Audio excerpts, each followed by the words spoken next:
ಕರ್ತನಲ್ಲಿ ಪ್ರೀತಿಯುಳ್ಳ ದೇವಜನರೇ, ನಮ್ಮ ಕರ್ತನಾದ ಯೇಸು ಕ್ರಿಸ್ತನ ಅತ್ಯಧಿಕವಾದ ಕೃಪೆಯು ಸಮಾಧಾನವು ತಮಗೂ ತಮ್ಮ ಕುಟುಂಬಕ್ಕೂ ಕರ್ತನು ಹೇರಳವಾಗಿ ಅನುಗ್ರಹಿಸಲಿ. ಒದಗಿಸುವ ದೇವರ ಕುರಿತಾಗಿ ಧ್ಯಾನಿಸ್ತಾ ಹೃದಯಂಗಮ ಮಾತು ಈ ವಾಕ್ಯದಾನದಲ್ಲಿ ನಾವು ಇದನ್ನು ಧ್ಯಾನಿಸುವಂಥ ದೇವರ ವಾಕ್ಯದ ಭಾಗ ಪೇತ್ರನು ಬರೆದ 2ನೇ ಪತ್ರಿಕೆ 1ನೇ ಅಧ್ಯಾಯ 3ನೇ ವಚನ. 2 ಪೇತ್ರ 1:3. ನಮ್ಮನ್ನು ತನ್ನ ಪ್ರಭಾವದಿಂದಲೂ ಗುಣಾತಿಶಯದಿಂದಲೂ ಕರೆದ ದೇವರ ವಿಷಯವಾಗಿ ಯೇಸುವಿನ ದಿವ್ಯ ಶಕ್ತಿಯು ನಮಗೆ ಪರಿಜ್ಞಾನವನ್ನು ಕೊಟ್ಟದರಲ್ಲಿ ಜೀವಕ್ಕೂ ಭಕ್ತಿಗೂ ಬೇಕಾದದ್ದೆಲ್ಲವೂ ದೊರೆಯಿತೆಂದು ಬಲ್ಲೆವಷ್ಟೇ. ಈ ವಾಕ್ಯಗಳನ್ನು ಗ್ರಹಿಸೋದಕ್ಕೆ ದೇವರ ಆತ್ಮನು ನಮ್ಮನ್ನು ಬಲಪಡಿಸಿ ಬೋಧಿಸಲಿ. ಕರ್ತನು ತಾನೇ ನಮಗೆ ಜ್ಞಾನವುಳ್ಳ ಆತ್ಮವನ್ನು ಅನುಗ್ರಹಿಸಿ ನಮ್ಮ ಮನೋನ್ನತಗಳನ್ನು ಬೆಳಗಿಸಲಿ. ತನ್ನ ಕುರಿತಾಗಿ ನಾವು ತಿಳ್ಕೊಳ್ಳತಕ್ಕ ಕೃಪೆಯನ್ನು ಅನುಗ್ರಹಿಸಲಿ. ಇಲ್ಲಿ ಈಗ ಓದಿದ ವಾಕ್ಯ ಭಾಗದಲ್ಲಿ ಒಂದು ಪರಿಜ್ಞಾನ ಎನ್ನುವಂಥ ಪದವಿದೆ. ಹಾಗಾದರೆ ಈ ಯಾವುದರ ಕುರಿತಾದ ಪರಿಜ್ಞಾನ? ಹಾಗಾದರೆ ಅಲ್ಲಿ ಬರೆದದೆ ದೇವರ ವಿಷಯವಾಗಿ. ಹಾಗಾದರೆ ನಮ್ಮ ಜೀವಿತದಲ್ಲಿ ನಾವು ತಿಳ್ಕೊಳ್ಳತಕ್ಕ ಅಥವಾ ತಿಳ್ಕೊಳ್ಳಲೇಬೇಕಾದ ಒಂದು ಬಹಳ ಅಮೂಲ್ಯವಾದ ಅಥವಾ ಬಹಳ ಪ್ರಧಾನವಾದ ವಿಷಯ ದೇವರ ವಿಷಯ. ದೇವರ ಕುರಿತಾಗಿ ನಾವು ತಿಳಿಯತಕ್ಕದ್ದು ಬಹಳ ಅವಶ್ಯ.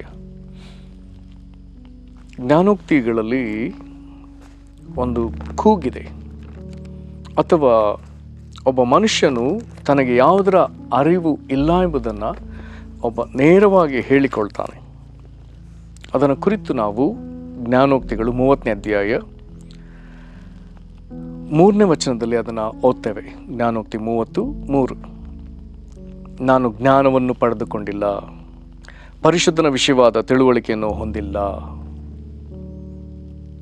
ಇಲ್ಲಿ ಆಗೂರ ಎನ್ನುವಂಥ ಒಬ್ಬ ಮನುಷ್ಯನಿದ್ದಾನೆ. ಅವನು ತನಗೆ ತನ್ನ ಒಂದು ನಾನಾ ಬಲಹೀನತೆಗಳನ್ನ ಅಲ್ಲಿ ಹೇಳಿಕೊಳ್ತಾನೆ. ಅದರಲ್ಲಿ 2ನೇ ವಚನದಲ್ಲಿ ಹೇಳ್ತಾನೆ, ಮನುಷ್ಯರಲ್ಲಿ ನನ್ನಂಥ ಪಶುಪ್ರಾಯನಿಲ್ಲವಷ್ಟೇ, ಮನುಷ್ಯ ವಿವೇಕವು ನನಗಿಲ್ಲ, ಮನುಷ್ಯನಿಗಿರಬೇಕಾದ ವಿವೇಕವು ನನಗಿಲ್ಲ ಅಂತ ಹೇಳ್ತಾನೆ. ನಂತರದಲ್ಲಿ 3ನೇ ವಚನ ಬರ್ಬೇಕಾದ್ರೆ ನಾನು ಜ್ಞಾನವನ್ನು ಪಡ್ಕೊಂಡಿಲ್ಲ ಇದೆಲ್ಲ ಹೇಳಿ 3ನೇ ವಚನದಲ್ಲಿ 2ನೇ ಭಾಗದಲ್ಲಿ ಹೇಳ್ತಾನೆ, ಪರಿಶುದ್ಧನ ವಿಷಯವಾದ ತಿಳುವಳಿಕೆಯನ್ನು ಹೊಂದಿಲ್ಲ. ಪ್ರಿಯರೇ, ನಾವು ನಮ್ಮ ಕುರಿತು ಯೋಚಿಸಲೇಬೇಕಾಗ್ತದೆ. ನಾವು ದೇವರ ವಾಕ್ಯವನ್ನು ಓದಲಿಕ್ಕೆ ಒಂದು ಪ್ರಾಮುಖ್ಯವಾದ ಕಾರಣ ದೇವರ ಕುರಿತಾಗಿ ತಿಳ್ಕೊಳ್ಳೋದಕ್ಕಾಗಿ. ಆರಂಭದಿಂದ ಅಂತ್ಯದವರೆಗೂ ದೇವರ ಕುರಿತಾಗಿ ಸಾಕಷ್ಟು ವಿಷಯಗಳು ಬರೆಯಲ್ಪಟ್ಟದೆ. ಆದರೆ ದೇವರ ಕುರಿತಾಗಿ ತಿಳ್ಕೊಂಡವರು ಎಷ್ಟು ಮಂದಿ? ದೇವರೆಂಬ ಪದ ಗೊತ್ತಿರ್ಬೋದು, ಆದರೆ ಆ ದೇವರು ಯಾರು, ಆತನ ಗುಣಾತಿಶಯಗಳು ಏನು, ಆತನ ಸ್ವಭಾವವೇನು, ಆತನ ವ್ಯಕ್ತಿತ್ವವೇನು, ಆತನ ಸಾಮರ್ಥ್ಯವೇನು,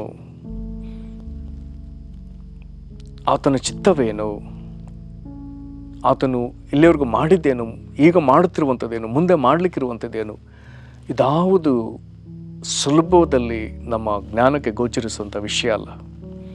ಆಗೂರ ಎನ್ನುವಂಥ ಮನುಷ್ಯ ಜ್ಞಾನ ಪಡ್ಕೊಂಡಿಲ್ಲ ಎಂದಾಗ ಆತ ನೇರವಾಗಿ ಹೇಳ್ಕೊಳ್ತಾನೆ, ಪರಿಶುದ್ಧನ ವಿಷಯವಾದ ತಿಳುವಳಿಕೆಯನ್ನು ಹೊಂದಿಲ್ಲ. ದೇವರನ್ನು ಇಲ್ಲಿ ಪರಿಶುದ್ಧನ ಎಂಬುದಾಗಿ ಕರ್ತಿಯಾನೆ. ಅಂಥ ಒಂದು ಶ್ರೇಷ್ಠ ಅರಿವು ಆತನಿಗಿದ್ದರೂ ಆತನು ಹೇಳ್ತಾನೆ, ಆತನ ವಿಷಯವಾದ ತಿಳುವಳಿಕೆ ಇಲ್ಲ. ಇದೇ ಜ್ಞಾನೋಕ್ತಿಯಲ್ಲಿ ನಾವು ಇನ್ನೊಂದು ಅಧ್ಯಾಯಕ್ಕೆ ಹೋದರೆ ಅಲ್ಲಿ ಬರೆದದೆ ಜ್ಞಾನೋಕ್ತಿಗಳ ಪುಸ್ತಕ 9ನೇ ಅಧ್ಯಾಯದ 10ನೇ ವಚನದಲ್ಲಿ, ಯೆಹೋವನ ಭಯವೇ ಜ್ಞಾನಕ್ಕೆ ಮೂಲವು, ಪರಿಶುದ್ಧನ ತಿಳುವಳಿಕೆಯೇ ವಿವೇಕವು. ಇಲ್ಲಿ ತಿರುಗಿ ದೇವರನ್ನ ಪರಿಶುದ್ಧನ ಎಂಬುದಾಗಿ ಬರೆದು ಆತನ ತಿಳುವಳಿಕೆ ಅದು ವಿವೇಕ ಅಂತಾನೆ. ಒಂದು ವೇಳೆ ನಾವು ವಾಕ್ಯವನ್ನು ಓದುವಂತೆ ಸತ್ಯವೇದದ ಪುಟಗಳನ್ನ ತಿರುಗಿಸಿದ್ರೆ ನಮಗೆ ಅರ್ಥವಾಗ್ತದೆ, ದೇವರ ಕುರಿತಾಗಿ ಈ ವಾಕ್ಯ ಭಾಗದಲ್ಲಿ ಅತಿಯಾಗಿ ತಿಳ್ಕೊಂಡ ಕೆಲವು ಭಕ್ತರು ಬರ್ತಾರೆ. ಅದರಲ್ಲಿ ಬಹಳ ವಿಶೇಷವಾಗಿ ಆದಿಕಾಂಡದಿಂದ ಧರ್ಮೋಪದೇಶ ಕಾಂಡದವರೆಗೆ ಅದನ್ನು ಬರೆದ ಮೋಶೆ ಕುರಿತು ನಾವು ಗಮನಿಸಿದರೆ ಆತನು ದೇವರ ಕುರಿತಾಗಿ ಅನೇಕ ಪ್ರಕಟಣೆಗಳನ್ನ ಆತನು ಚೆಲ್ತಾನೆ. ಅವು ಬಹಳ ವಿಶೇಷ ಅನ್ನಿಸ್ತದೆ. ಆದಿಕಾಂಡದಲ್ಲಿ ನಾವು ಅನೇಕ ವ್ಯಕ್ತಿಗಳ ಕುರಿತಾಗಿ ಓದ್ತೇವೆ. ಆದಾಮನ ಕುರಿತೋ, ಹೇಬೇಲನ ಕುರಿತೋ, ಅಥವಾ ಇನ್ನು ಕೆಲವು ದೀರ್ಘಾಯುಷಿಗಳಾಗಿದ್ದ ಭಕ್ತರ ಕುರಿತೋ, ಅಥವಾ ನೋಹ, ಅಬ್ರಹಾಮ, ಇಸಾಕ, ಯಾಕೋಬ, ಯೋಸೆಫ, ಇದು ಆದಿಕಾಂಡದಲ್ಲಿ. ಇವರೆಲ್ಲರಿಗೂ ದೇವರ ಪ್ರಕಟಣೆ ಏನಿತ್ತೆಂಬುದಾಗಿ ಸಹ ನಾವು ಅದರಲ್ಲಿ ಜೊತೆಯಾಗಿ ಓದ್ತಾ ಹೋಗ್ತೇವೆ. ಹೇಬೇಲ್ನ ವಿಷಯದಲ್ಲಿ ದೇವರ ಕುರಿತಾಗಿ ಒಂದನ್ನು ತಿಳ್ಕೊಂಡ್ರೆ, ಆದಾಮನ ವಿಷಯದಲ್ಲಿ ದೇವರ ಕುರಿತಾಗಿ ಒಂದನ್ನು ಕೆಲವು ಸಂಗತಿಗಳನ್ನ ತಿಳ್ಕೊಂಡ್ರೆ, ಅಬ್ರಹಾಮನ ವಿಷಯದಲ್ಲಿ ದೇವರ ಕುರಿತು ಎಷ್ಟೋ ಸಂಗತಿಗಳನ್ನ ತಿಳ್ಕೊಂಡ್ರಿ. ಹಾಗೆ ಇಸಾಕ, ಯಾಕೋಬನ ಜೀವಿತದಲ್ಲಿ, ಯೋಸೆಫನ ಜೀವಿತದಲ್ಲಿ ದೇವರ ಕುರಿತು ಎಷ್ಟೋ ವಿಷಯಗಳನ್ನ ನಾವು ತಿಳ್ಕೊಳ್ತಾ ಹೋಗ್ತೇವೆ. ಆದರೆ ಬಹಳ ವಿಶೇಷವಾಗಿ ಇವುಗಳನ್ನ ಬರೆದವನು ಮೋಶೆ.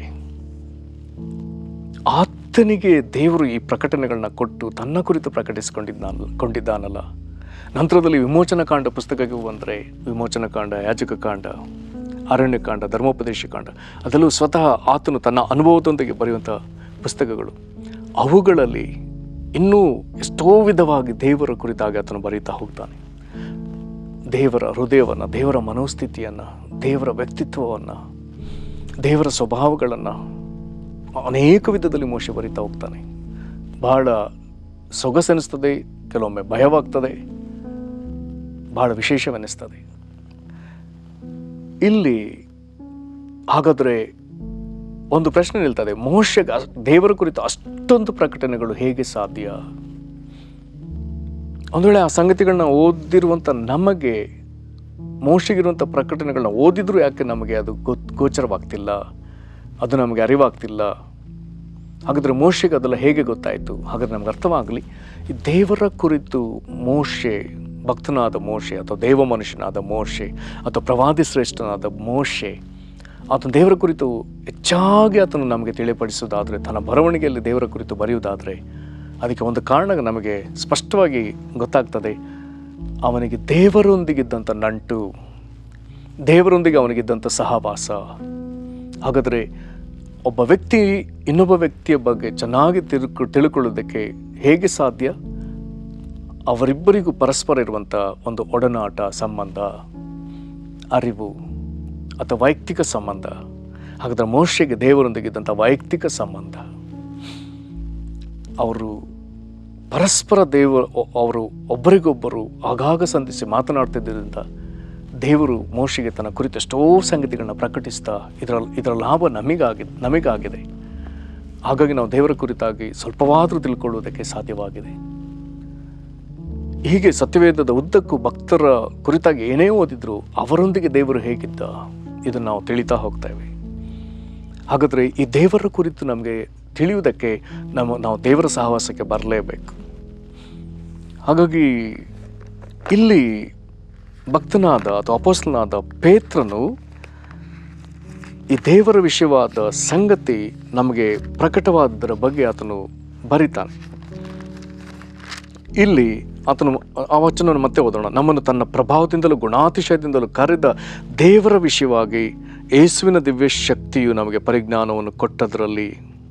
ಹಾಗಾದರೆ ಯೇಸುವಿನ ದಿವ್ಯ ಶಕ್ತಿ ನಮಗೆ ಪರಿಜ್ಞಾನ ಕೊಡ್ತು, ದೇವರ ಕುರಿತಾಗಿ ಕೊಡ್ತು. ಆ ದೇವರು ಪ್ರಭಾವದಿಂದಲೂ ಗುಣಾತಿಶಯ, ಆ ದೇವರು ಯಾರು? ಆತನ ಪ್ರಭಾವದಿಂದಲೂ ಗುಣಾತಿಶಯದಿಂದಲೂ ತುಂಬಿರುವಂಥ ದೇವರು. ಈತನ ಕುರಿತಾದ ಪರಿಜ್ಞಾನ ನಮಗೆ ಸಿಕ್ಕಿದ್ದು ಯೇಸು ಕ್ರಿಸ್ತನ ದಿವ್ಯ ಶಕ್ತಿಯಿಂದ. ಇದರಿಂದ ನಮಗೆ ಒಂದು ಲಾಭ ಆಯ್ತು ಅಂತ ಬರೀತಾನೆ. ಅದು ನಮ್ಮ ಜೀವಕ್ಕೂ ಭಕ್ತಿಗೂ ಬೇಕಾದದೆಲ್ಲವನ್ನು ದೊರಕಿಸಿಕೊಡುವಂಥದ್ದು. ಇಲ್ಲಿ ಪೌಲನು ಇದರ ಕುರಿತಾಗಿ ಆತನು ಹೀಗೆ ಬರೀತಾನೆ. ಎಫೆಸ ಪತ್ರಿಕೆಯಲ್ಲಿ ಆತನು ಎಫೆಸ ಸಭೆಗೆ ಪತ್ರಿಕೆ ಬರೆಯುವಾಗ, ಆತನು ಎಫೆಸ ಸಭೆಯವರಿಗೆ ಯಾವ ವಿಧದ ಪ್ರಾರ್ಥನೆ ಮಾಡ್ತಾನೆ ಎಂಬುದಾಗಿ ಬರೆಯುವಾಗ, ಆ ಪ್ರಾರ್ಥನೆಯಲ್ಲಿ ಆ ಮೊದಲನೇ ಮಾತು ಹೀಗೆ ಬರೀತಾನೆ. ಅವನ ಪ್ರಾರ್ಥನೆ, ಆತನು ಎಡೆಬಿಡದ ಎಫೆಸ ಸಭೆಯವರಿಗೆ ಮಾಡಿದ ಪ್ರಾರ್ಥನೆಯಲ್ಲಿ ಆತನು ಬರೆದ ಮೊದಲನೇ ಸಾಲು ಹೀಗಿದೆ. ಎಫೆಸ 1:17 ವಚನದಲ್ಲಿ, ನಮ್ಮ ಕರ್ತನಾದ ಯೇಸು ಕ್ರಿಸ್ತನ ದೇವರು, ಪ್ರಭಾವ ಸ್ವರೂಪನಾದ ತಂದೆಯೂ ಆಗಿರುವ ಆತನು ತನ್ನ ವಿಷಯವಾಗಿ ತಿಳುವಳಿಕೆಯನ್ನು ಕೊಟ್ಟು ಇದುವರೆಗೆ ಗುಪ್ತವಾಗಿದ್ದ ಸತ್ಯಾರ್ಥಗಳನ್ನು ತಿಳ್ಕೊಳ್ಳುವ ಜ್ಞಾನವುಳ್ಳ ಆತ್ಮ ನಿಮಗೆ ದಯಪಾಲಿಸಬೇಕೆಂದು ಪ್ರಾರ್ಥಿಸ್ತೇನೆ. ಹಾಗಾದರೆ ಈ ದೇವರು ಒದಗಿಸುವ ದೇವರು,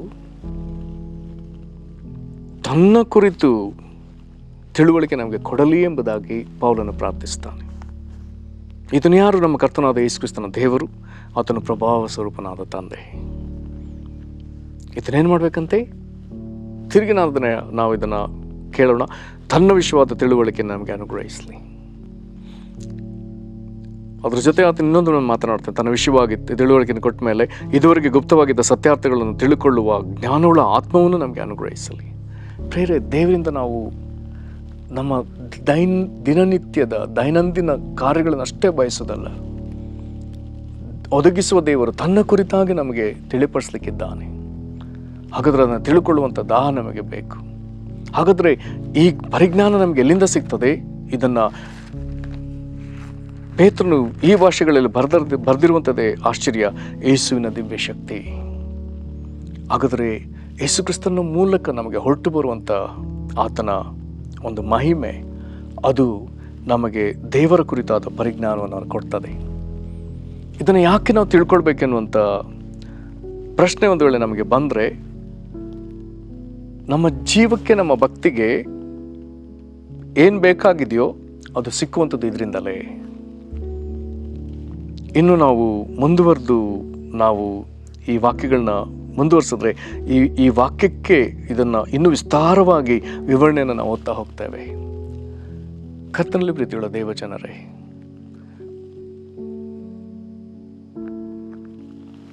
ಒಂದು ವಾಕ್ಯವನ್ನು ದಾನಿಯೇಲ ಗಂಭೀರವಾಗಿ ಪ್ರಸ್ತಾಪಿಸ್ತಾನೆ. ಅದೇನೆಂಬುದಾಗಿ ಹೇಳಿದ್ರೆ, ಯಾರು ದೇವರಿಗಾಗಿ ಒಳ್ಳೆಯ ಸಾಧನೆಗಳನ್ನು ಮಾಡಬಲ್ಲವರು? ಅಲ್ಲಿ ಹೀಗೆ ಬರ್ತದೆ, ದಾನಿಯೇಲ 11ನೇ ಅಧ್ಯಾಯದ 32ನೇ ವಚನದಲ್ಲಿ, ತಮ್ಮ ದೇವರನ್ನು ಅರಿತವರೋ ದೃಢಚಿತ್ತರಾಗಿ ಕೃತಾರ್ಥರಾಗುವರು. ಮುಂದೆ ಇರುವಂಥ ದೊಡ್ಡ ಸವಾಲಿನ ಕಾಲ, ವೈರಿ ನಾನಾ ವಿಧವಾಗಿ ಹೋರಾಡುವ ಕಾಲ, ಲೋಕವು ನಾನಾ ವಿಧವಾಗಿ ದೇವಜನರ ಮೇಲೆ ಹೋರಾಡುವ ಕಾಲ, ಒಂದು ವೇಳೆ ಅದು ಹಿಂಸೆಯ ಕಾಲವೂ ಆಗಿರಬಹುದು.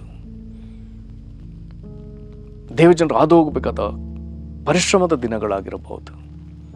ಆಗ ಅಂಥ ಕಾಲದಲ್ಲಿ ದೃಢಚಿತ್ತರಾಗಿ ನಿಂತು ಜಯಶಾಲಿ ಕೃತಾರ್ಥರಾಗಂದ್ರೆ ಜಯಶಾಲಿಗಳಾಗುವರು. ಅದನ್ನು ಹೀಗೆ ಹೇಳ್ತಾರೆ,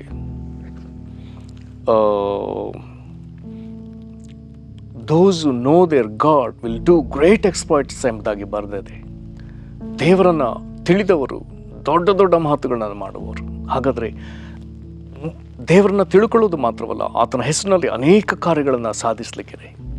ಸೈತಾನನ ಕಾರ್ಯಗಳನ್ನು ಮುರಿಲಿಕ್ಕಿದೆ. ಆತನ ತಂತ್ರೋಪಾಯಗಳನ್ನು ನಾವು ಎದುರಿಸಿ ಜಯಿಸಬೇಕಾಗಿದೆಯಲ್ಲ. ಆತನ ಪ್ರತಿಯೊಂದು ಕುತಂತ್ರಗಳನ್ನು ಅಡಗಿಸಬೇಕಾಗಿದೆಯಲ್ಲ.